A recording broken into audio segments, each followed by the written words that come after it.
Well, hello, everybody, and welcome. So happy to see you here today. And greetings from Salida, Colorado. I'm not in my usual spot, enjoying the wonderful fall experience, these bright blue skies and beautiful leaves out in Colorado. So I am going to press the go live button for Instagram. Here we go. I think we are live on Instagram, Michelle. All righty. Good deal. All right, guys. So again, hello everybody, and welcome to Live with Lesli. And in case I haven't met you, I'm Lesli Bytel, and I'm a business strategist and mentor specifically for integrative functional medicine and nutrition practitioners. And I'm so happy that you're here with us today. Delighted to have you. So for those of you who are multi-passionate, and I know that probably speaks to many of us, those of you that have, a variety of interests that you're wanting to pursue in your private practice, sometimes leading to, shall we say, some challenges around focus. You are definitely in the right place today. Very common, I might add, to be struggling with focus and also just wanting to do a lot of different things in your practice. So today I'm really excited to chat with Michele McAlister from Byte Nutrition Consulting. And we're going to be talking about some strategies that she has implemented to help focus on specific, just specific strategies that'll help propel your business forward despite having all kinds of ideas floating around in your head and sometimes leading to distraction. So I think this is a really good topic because I know for sure many of us do struggle with this, shiny object syndrome. So anyway, welcome and so happy to see you, Michele. How are you? I am doing great. Thank you so much for having me here. Oh, yeah, my pleasure. So good to catch up with you. So, Michele, why don't you do us a favor and just tell us where you're located and a little bit about, your practice, what you're up to, and how this topic is so relevant for you personally. Awesome. Yes, I'd love to. So I'm in Georgetown, Texas. I actually started my business in Abilene, Texas. And when COVID hit, I became a virtual practice at that point. Okay. And yes, and decided I really love it and didn't want to go back to seeing people in a brick and mortar fashion anymore. So I serve clients, primarily women, but I do see some men, and it's specializing in diabetes, gut health, and autoimmune disease with some emotional eating and weight management thrown in. Can you see that I'm the multi-passionate person? That just goes to show right there. Yep. Yep. Yeah, no, I really do. I was that person when I started my private practice. I just kind of dug my heels in, even though I knew I needed to niche down. Mhm. I just wouldn't do it. I couldn't do it. I couldn't pick. I couldn't. Yeah, it was really a struggle. Yeah. So anyway, yeah, so it is not uncommon to be in that situation. In fact, I'd love to hear from our audience. Let me know if you yourself continue to struggle with even just narrowing down your target audience and niche. I mean, that typically is when we're in business for ourselves, that's usually where the challenge starts, right? Wouldn't you agree, Michele? Oh, definitely. I switched several times. But this seems to be where my strengths are and where my passion lies too. Okay. Okay. Yeah. You're Yeah. mixing metabolic health in terms of Yes. diabetes, pre-diabetes, diabetes, Right. blood Lipid sugar, management. Yep. Yep. lipid management, and you're mixing those metabolic types of cases, shall we say, with mindful eating strategies. Yes. I With get that some right? gut health. Okay, Yeah, yeah, got definitely the whole thing. I have a program I've called the Optimal Health Blueprint. So it really kind of encompasses all of these things. And that way I'm able to help people in the many ways that I like to help them. Yeah, it's kind of looking at each person as an individual and helping them, more broadly too. While we may focus specifically on certain areas, there is a big purpose at play there. I would really like to help people have those good foundations just for health and looking at their root cause, what's, going on with that person. Okay, I love that. Okay, so you have a program. Can you tell us a little bit more about how that's structured?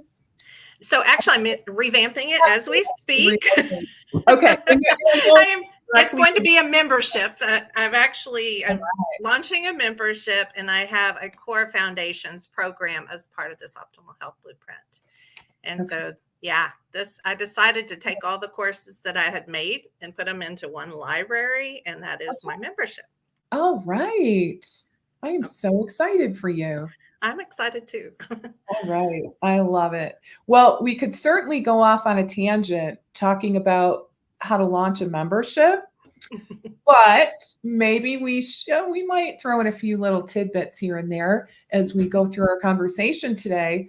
But that being said, I want to hone in on, some of the strategies that you've implemented that have been really helpful to help you to focus, because that is the big topic for today.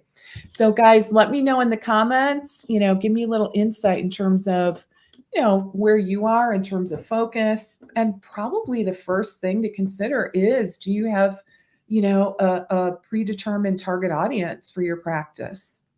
So that often is where that initial challenge tends to lie. So, all right, so let's dig in. So what does being a multi-passionate business owner look like? Well, for me, it's basically having a lot of different interests. I mentioned some of those areas and people that I work with. Before COVID happened, I also taught tap fit classes, which is a really fun dance fitness class where you slip on tap shoes. I had to put that on hold during COVID, obviously, when everything shut down, and it kind of got shoved in the background. But you can see it's having a lot of different interests. And I actually found this term from Marie Forleo. If you've ever heard of her, she's wonderful. I wrote the book, Everything is Figure Outable. And she termed or coined this term. And I just was like, that's me. That is so me, So for me, one of the things that I did is I actually sat down one morning with a cup of coffee when I was feeling kind of clear-headed and in a good mood. And I just thought, what would an ideal day in my life look like? If I had the business of my dreams, what would it look like?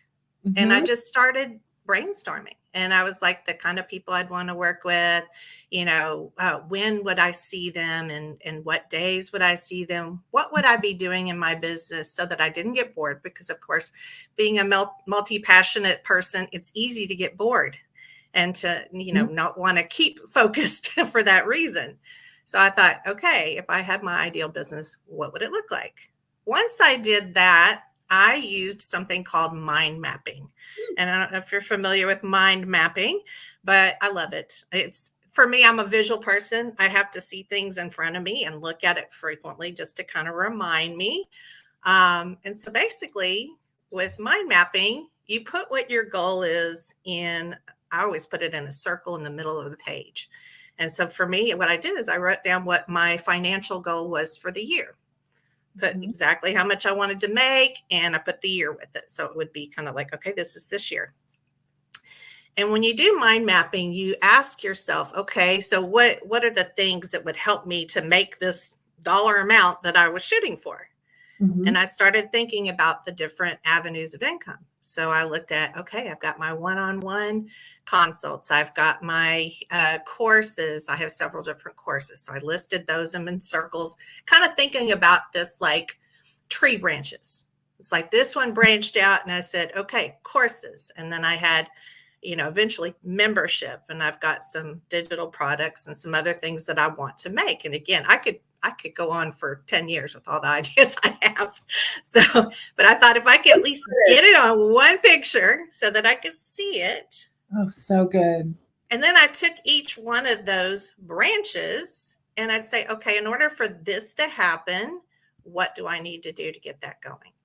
And so I had little twigs that would go off of that, where it was like, okay, well, if you are going to, launch a course, you're going to have to do marketing. You're going to have to do that. So I'd list those things out until it got small enough that it's like, okay, this is a set of goals now. This is something that is actionable for me to work on. Okay. And that really has helped me so much. And I go back and I look at it frequently. I may edit it as, time goes on, decide I don't want to do something or I do want to do something else, but it still gives me that central focus. And that has really helped me a lot. That's one big thing that I've used. So mind mapping. Mind mapping. Okay. Yeah. Who here has used mind maps before? I'd love to hear from you. So Michele, where does one find a mind map? Is it there actually is a website that you can go to called mindmapping.com. Okay. And you can pull up and it talks about how to do them and gives you examples of different ones. I use these with my clients too. So like when they're setting goals, if they're wanting to lose weight or whatever, I help them kind of visualize, and write it out what they're going to do to achieve their goals. And so it's such a neat tool. I just, like I said, being a visual person, I love it. Okay. I love that. And so basically you could see all your options, all these ideas floating around in your head. Right. You put it on this mind map and it really starts to come to life. I'm guessing you had to kind of pick and choose, right? Yes. Which brain do you want to pursue? Because exactly. Otherwise, I'm sure there were a lot given. Oh, yes. I'm an idea person. So, yes.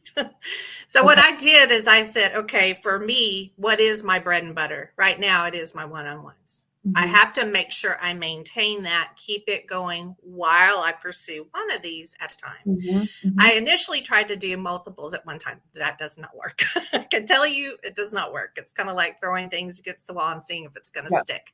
Just not a great approach. So what I did is I decided, okay, in this quarter, I'm working on this particular branch. And I use things like time blocking to help me focus on tasks that have to be done in order for me to accomplish that particular section. So that's what I've been using. Okay.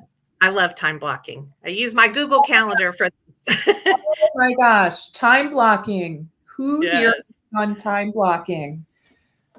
I just have to put a plug in really quick on this concept. So I'll talk to you guys a little bit more about my Six-Figure Biz Academy.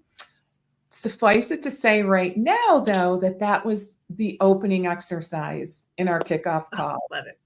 Is time blocking, seriously. And it is so, I got a little bit of feedback yesterday from one of the physicians in my group who was struggling with email, right? Like, and who doesn't struggle with that, but just how to manage email, and just like, it just dominated her day. And she said she actually walked into her office on Monday with the strategies that we had decided to implement for her on just simply around email. And she said it was like walking into someone else's life. It just was almost like surreal. Just what a big shift, and just how amazing it was that she, just that one little tweak managing email, she sat down, she was able to get just all kinds of, things done that normally are just kind of pushed off on the back burner. So guys, time blocking, huge. So tell us a little bit about what that looks like for you. Well, I use Google Calendar, and I color code different time blocks with specific colors. Like my coursework is dark purple, and admin tasks are yellow, and anything that makes me money is green. And so I look at it based on that. And in that time block, I make notes too. Like, this is what I'm going to work on in this time block for this week. And I kind of plan that out on Sundays. And I will only do what's in that time block. I can be very easily distracted. I turn my cell phone face down so I can't look at it. I've silenced the notifications. Okay. The email thing used to be my problem too. I'd be like, oh my goodness, let me check that one email. And before you know it, rabbit hole, 30 minutes later, I've already wasted all this time that it was supposed to be working on a course, whatever. So that is how I do mine. I love that you do it right on Google I Calendar. That's do. so you do it like every Sunday. You look at your calendar and plan your week, which is great. Okay. So good. And one other thing I just want to mention that's so good is that you are blocking out revenue producing activities in your calendar, right? Which, guys, so very important. So often we get, let's just say, a little sidetracked with tasks that make us busy, but let's be honest, not super productive in terms of revenue generating tasks. So I love how you're marking those off in green and prioritizing those tasks every single day. Can you give us some examples?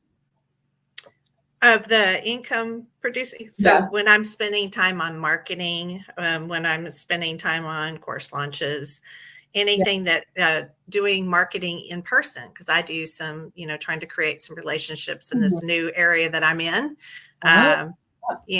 That's time that I would actually block off in my calendar. Of course, if I'm driving somewhere, I have to put a little bit bigger block just because I have to drive.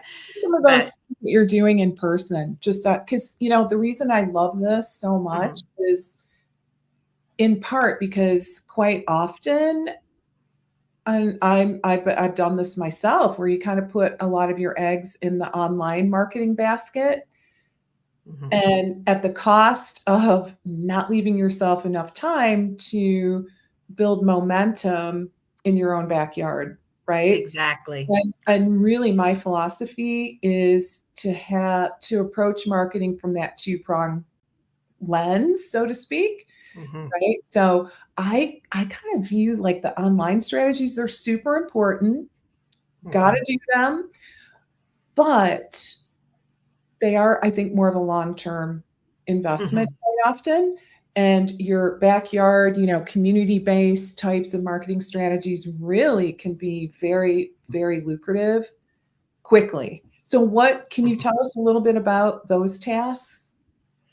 So I have made packets that I take around to doctors' offices, and I'll try to talk with the provider if possible, but for sure, talking with their nurse or their assistant and just mentioning the kind of people I help and asking them, if they have, any certain types of clients that they find challenging to work with, and trying to see if that's an area where I could say, oh, I help people that have that issue, and, explain to them how I work with people, and, just making that connection and giving them a referral sheet. So if they did want to send me a referral, like a fax, I have an e-fax. And so they could, send those things that I need to be able to schedule somebody or talk with them.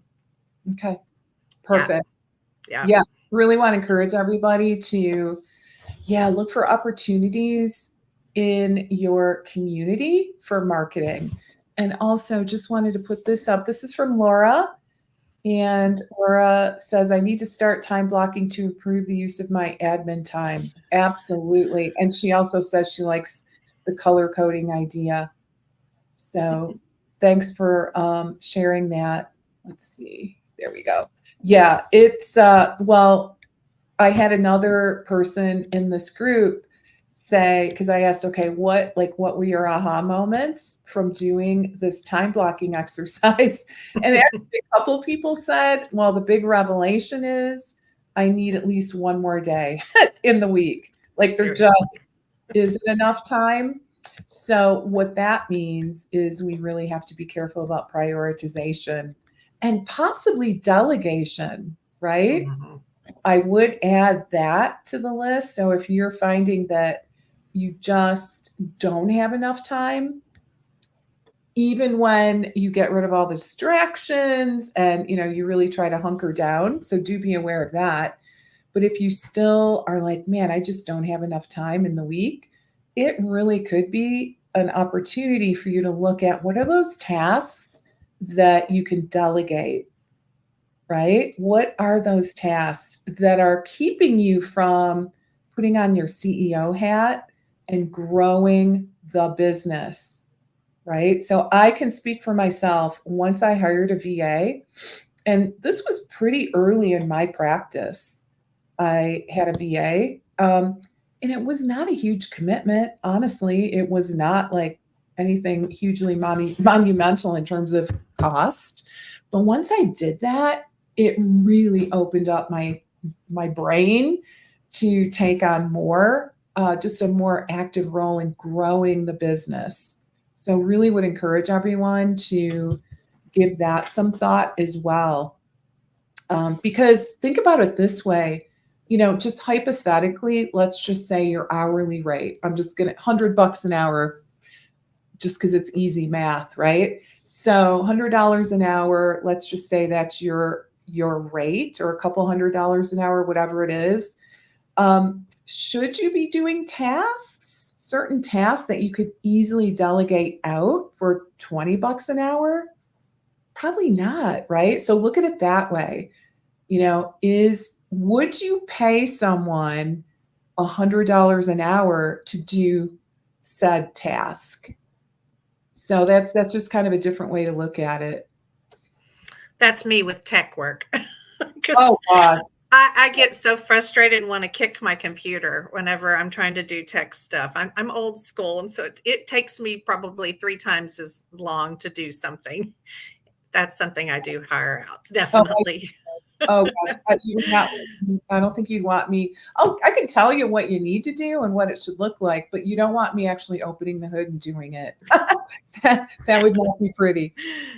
So, okay. So, all right. So in addition to the mind mapping, are there any other tools that you found that can help you to prioritize, help you to narrow down what to work on first?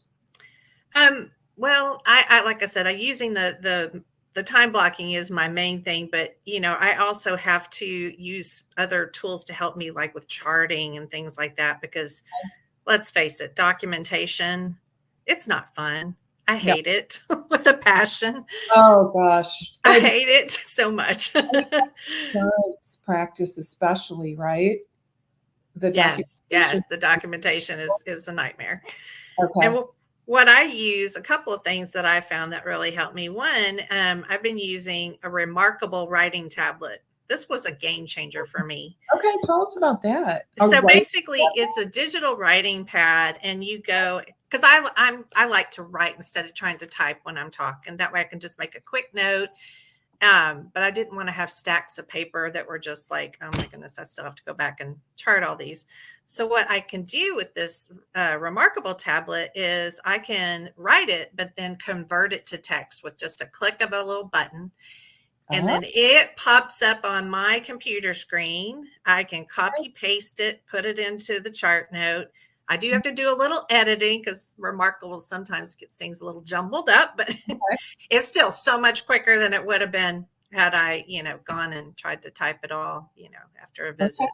I'm not one of those people that likes to type while I'm talking. I just find it to be very distracting, and I want to be able to really focus on what that person is saying and not, how like you're in front of a doctor and they're doing that and they're like, are you even listening to me? It makes me crazy. It's kind of annoying. Yeah. Completely. That, and I use timers. I'm a person that, because of course, with the way my schedule is, I have to use timers to remind me, hey, you've got a client in 15 minutes or whatever.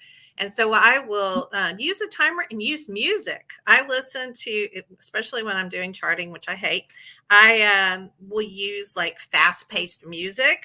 I've kind of gotten into this smooth jazz lately. It's been my thing because it helps me chill while I'm doing it. That or lo-fi, like a lo-fi kind of music, because it's got a beat to it and it makes me work faster. I swear I get things done faster just because of that. That's awesome. So I have I have an app that I use. I don't know if any of you have heard of it. I use an app called Focus at Will. Focus at Will. And it's kind of the same idea. You could set a little timer, which I love, because if I'm, wanting to focus on something, I'll just say, okay, I'm going to sit down and just do it for 45 minutes. So you set a little timer and it does play music. You can kind of pick, is it, fast paced or kind of slow or medium? Anyway, it's really good. It's helped me a lot. So, another, potential tool that could be helpful for folks that need it. And I like to take breaks after that. So I reward myself with Ooh. a dance break. Because I love to dance. Like I mentioned, I love to dance. And so when I have done that hour of charting, I will go, okay, dance break. And I will go turn on some funk or hip hop or something and dance for a good 5 minutes. Or I might go outside and spend some time in nature.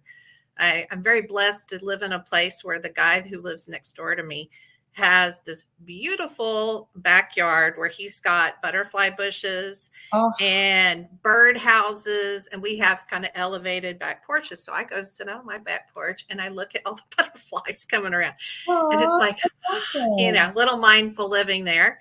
And it definitely helps me breaking it up because gosh, it can get so tiring if you don't take breaks. And my eyes need the break anyway. Oh, so good. I love that. Dance breaks. That's I love great. it. Well, and the key is just to find something that motivates you, right? Definitely. Like some kind of little reward that feels good and is fun and you look forward to. So good. I love that. That is so awesome. So, I'd be curious to hear from our audience if there's any other tools that you have found that that you found to be helpful. Share that in the chat so that we can kind of cross-pollinate there.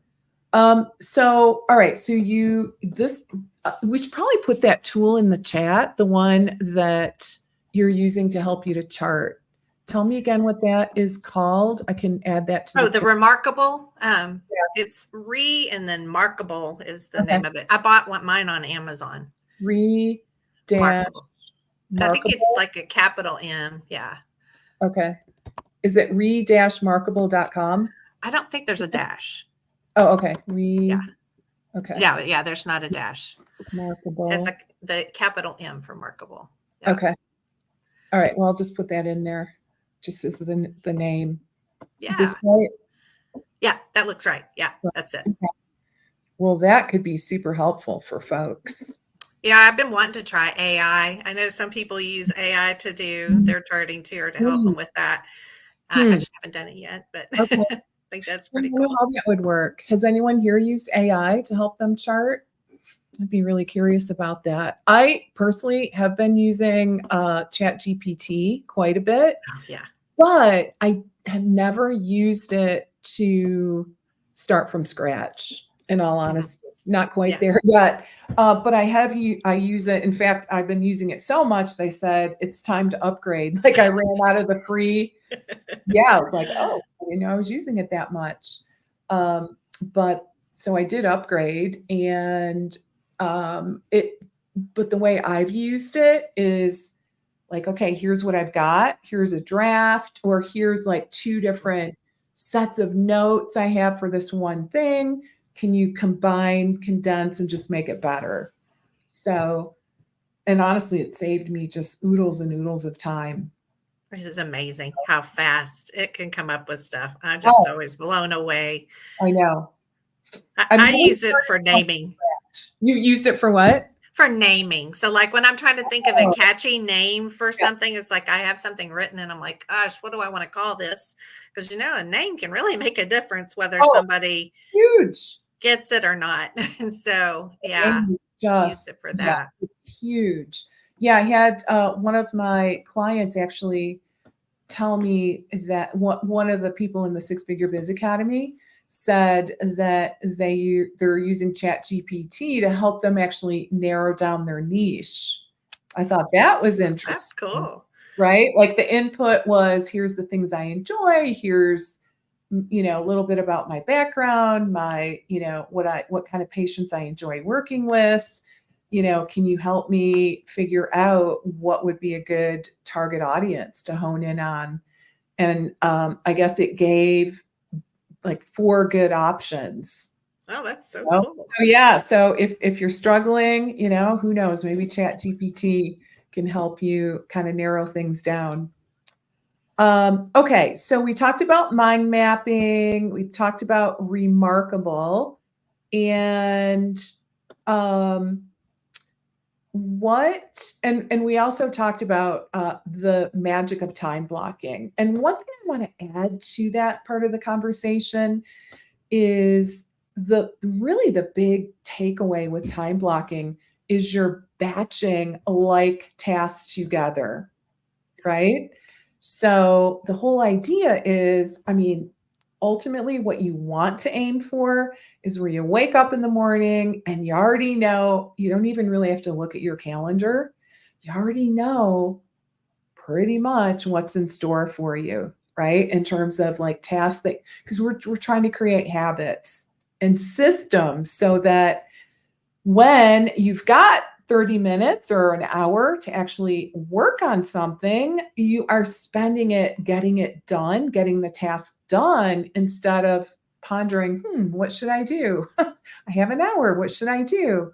So it's really helpful in that regard. Yeah, were you going to say something about that, Michelle? Yeah, I definitely would say it kind of goes hand in hand with my 2 words for this year: simplify and automate. Uh, Simplify, doing things in blocks like that, it definitely makes life so much better. Because mhm, for me, I have such a long to-do list. If I were to just go, oh gosh, I've got to pick something off this list, I would get froze just in analysis paralysis. Where do I even mhm. start? Yep. And so for me, even like saying, what are my top 3 tasks that I'm going to work in this time block? And that way it narrows it down even more. These are the most important tasks. Okay. And I would have to say, even using my energy, like I don't want to do charting at the time of day when I am most creative, because that would be wasted energy. For Good. me, I'm like, no, no, no. Morning time, I am the most creative in the morning. That's when I need to be creating. So I don't usually see clients at that time. I'm usually using that time for my creative time. Okay, this is what I want to be working on. And when I Okay. get those ideas, I can jot them down and really focus. And I find that using the times that I'm not at peak, like my afternoon times, that's when I chart. That's when I do those So tasks. smart because it doesn't require like this. It doesn't require creativity to chart, No, right? it sure doesn't. Okay. So guys, that is such a great tip. Really be aware of when you are most creative, right? Some people it's first thing, some people it's later in the day. So the key is to just just recognize when you're most productive and creative and capitalize on that time. Such a good point. I'm really glad you mentioned that because yeah, otherwise it's you're kind of wasting. I don't want to say waste because it's a task that you have to do, but you're not optimizing that creative time in your life. Yeah, I think it's part of the setting healthy boundaries as well too, with Ooh.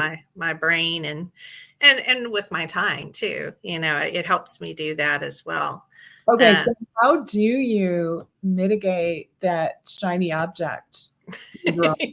yes, shiny object syndrome for me is courses.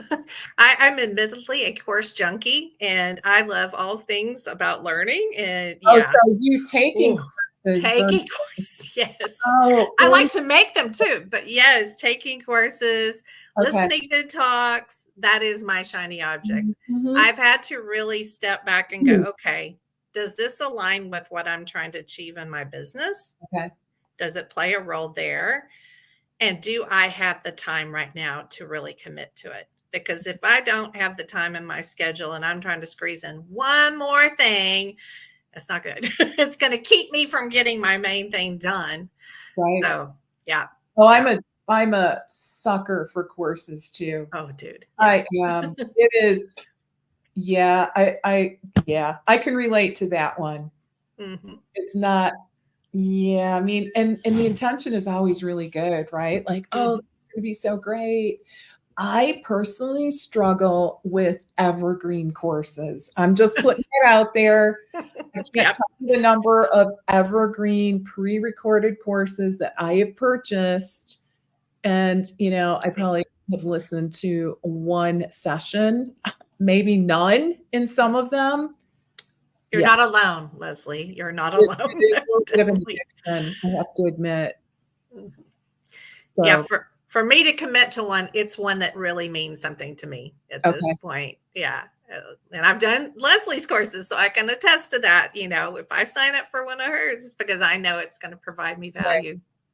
Yay, I'm glad. Yes. And it's yeah, you've really grown a ton, and gosh, look where you are now.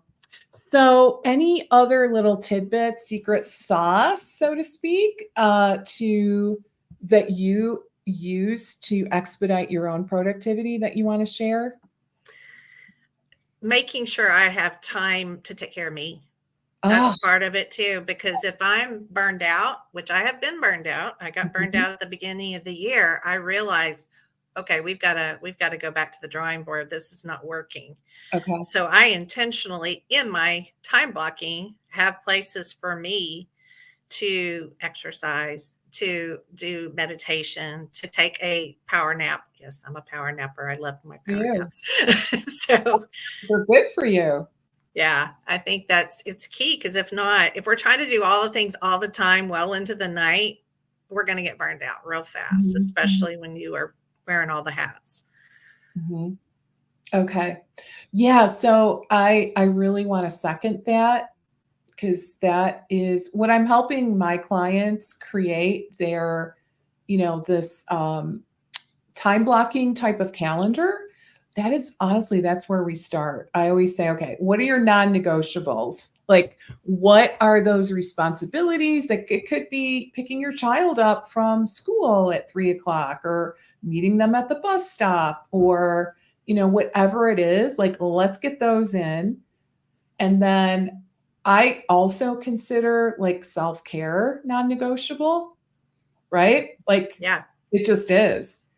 And but that's me. I don't, like, a lot of people don't. So if you're in that camp of, oh, I don't have time for me, yeah, that can really, really lead to burnout. So even if you just, pick one thing that you're gonna do for yourself, I just think it makes a huge difference. So, like, I'll just say for me, sleep, right? Mhm.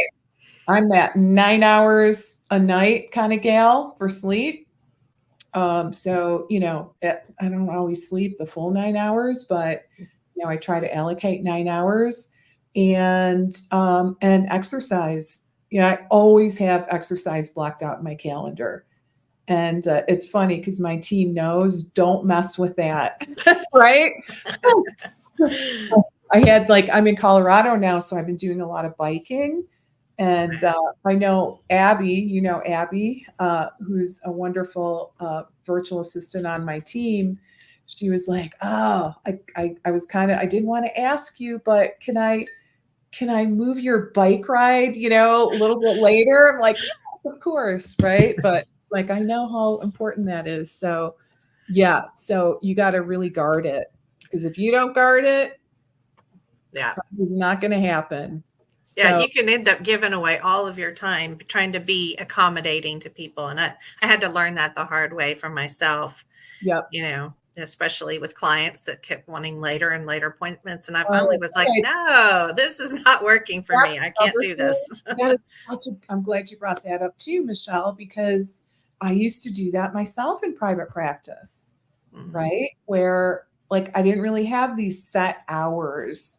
So look at your non-negotiables, your self-care, get that in. Like, when are you going to eat? When are you going to, even, meal prep, Mhm. work it all in, your sleep, meditation, exercise, and client hours, right? Even messaging, I know some people that will ding me at, 10 at night. I go to bed at 9. I'm like, no, no, we're not responding to any No, we're messages not. that late.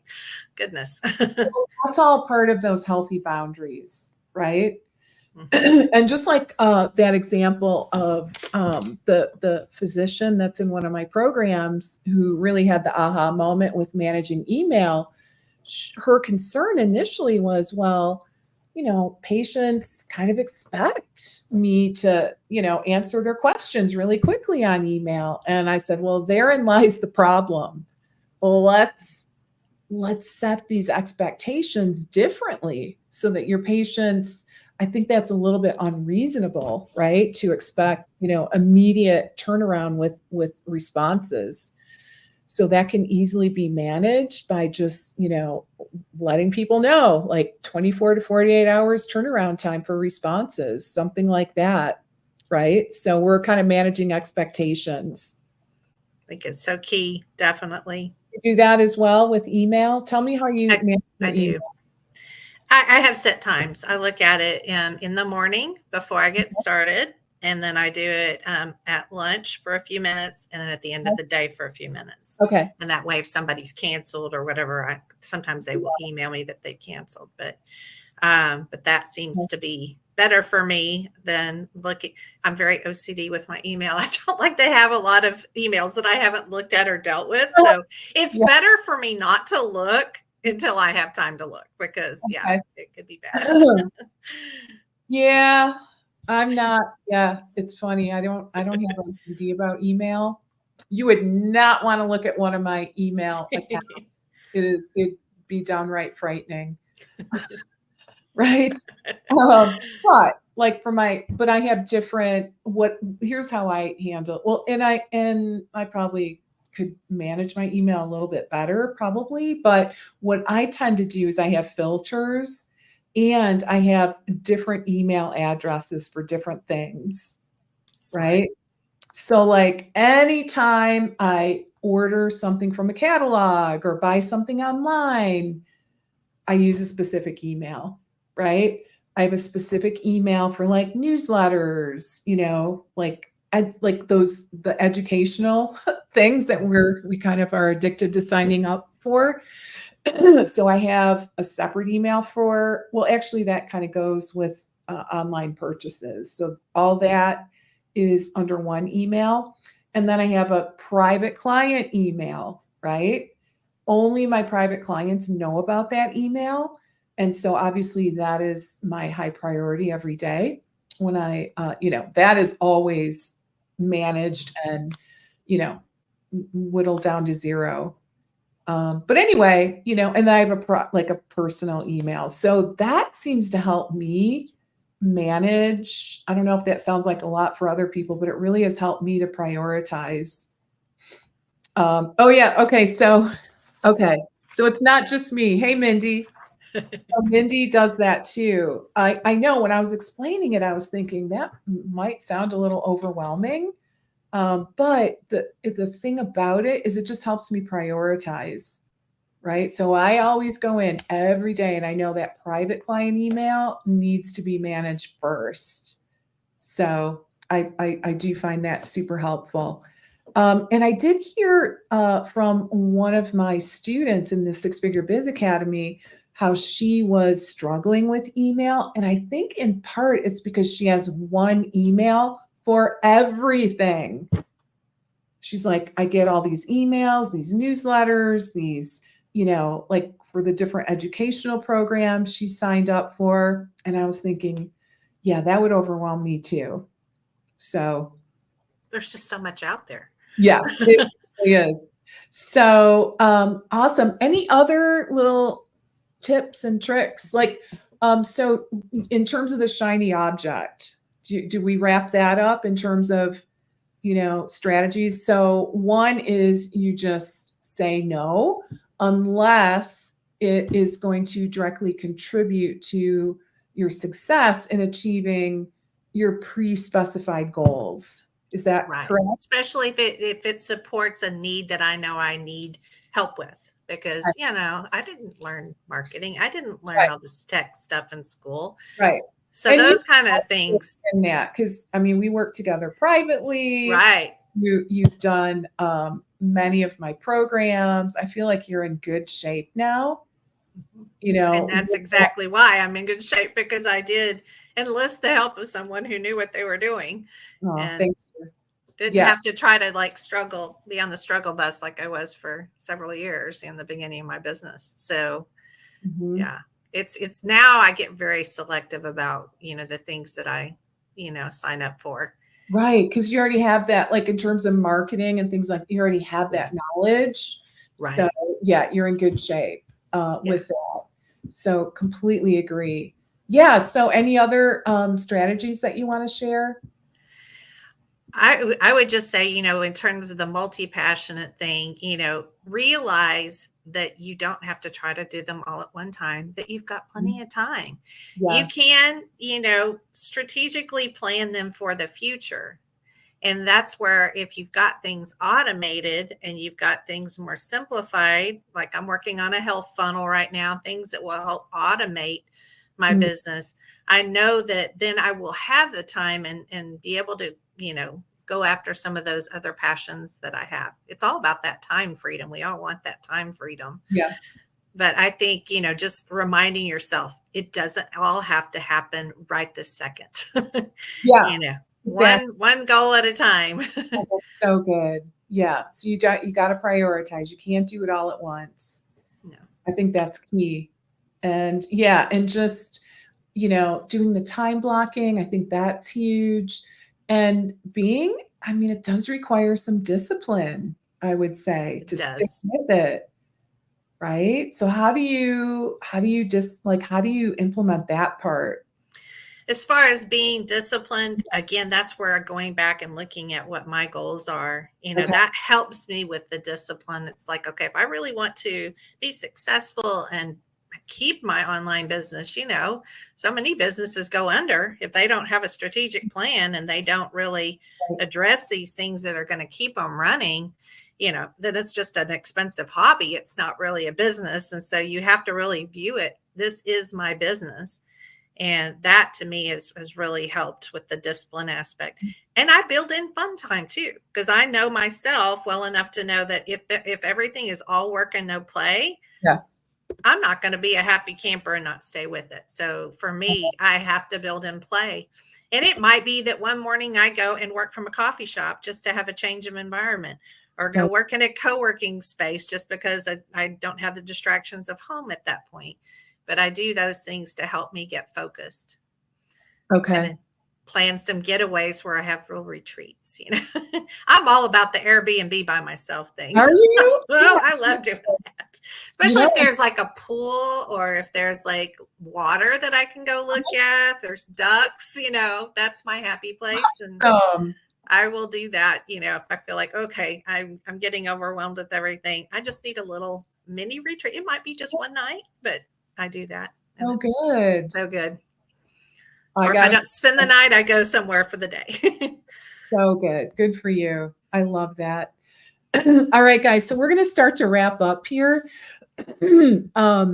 Lot of great strategies. So good. I mean, one of the big takeaways is, have a little reward for yourself for staying on task, getting things done, even, setting that timer that we talked about and, just taking a little reward break in between, right? So I love all of those strategies. One thing I want to just remind everybody about real quick before we wrap up is the Six Figure Biz Academy. Some of you may be familiar with it. And this is I would just call it the business training you didn't get, right? When you went through your clinical training program, whatever that was. So everything from generating more revenue from one-on-one packages and programs, messaging, positioning, learning to sell those said programs in a really authentic and motivating and inspiring discovery call, right? So, how to navigate through that. Then we shift into marketing strategies so that you can attract more right fit clients. Then we move into creating multiple streams of income, right? Through courses, group programs, memberships, right? All of those things. So I do want to let you know that if this sounds at all intriguing, let's have a conversation. Okay. So all you need to do is go to sixfigurebizacademy.com. And I think I will type that in the comments because we are wrapping up enrollment. Actually, enrollment for this cohort will close on Wednesday. So we've got about 6 days left of enrollment, and probably not going to reopen again until winter of 2026. So I only offer this once a year, but I think I'm going to push it out a little bit further into, opening or, first quarter of 2026. So I'm going to type in the URL right now, sixfigurebizacademy.com. And all you guys have to do if you would like to explore if this is a good fit for you is go to the page. You'll see all kinds of little buttons, get started now. You just fill out a short form and set up pick a time for us to chat.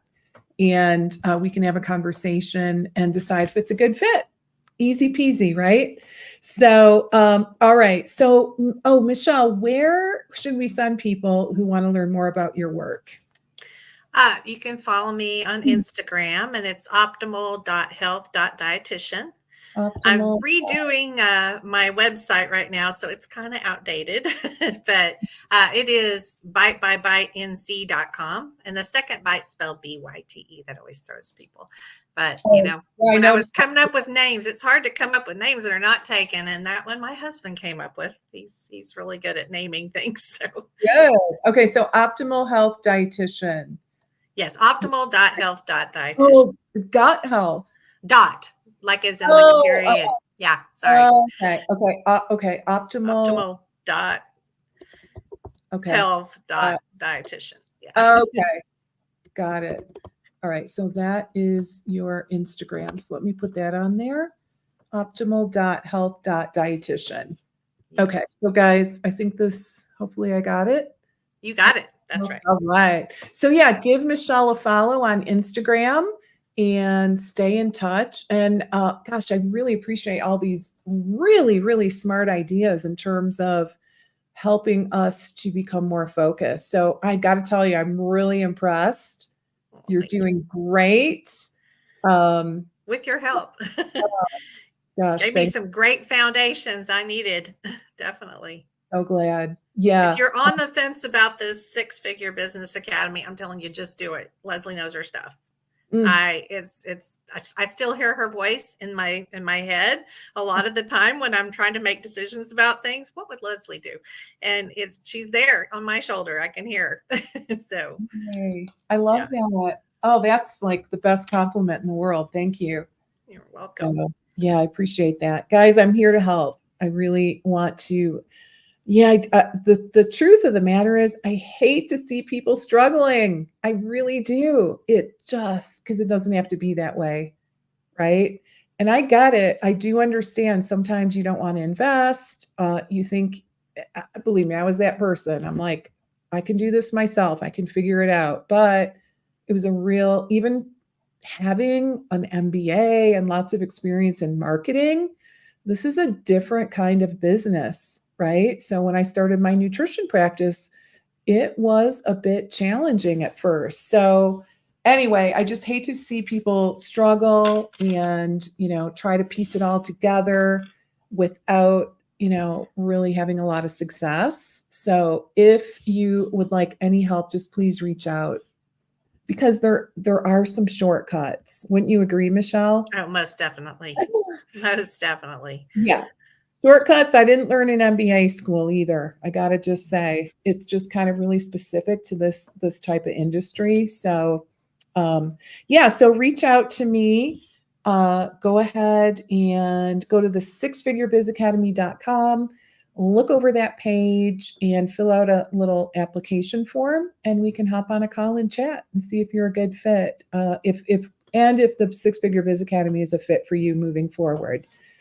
All right, guys, I hope you have a great rest of your day. And I will look forward to seeing you all same place, same time next week. And Michele, all the best to you. I'm so happy that we had a chance to catch up. You're doing awesome. Keep up the good work. And thanks for sharing all those tidbits with us on how to increase our productivity. Thanks for having me. Appreciate it. But okay, everybody, take care. Bye for now. Bye-bye.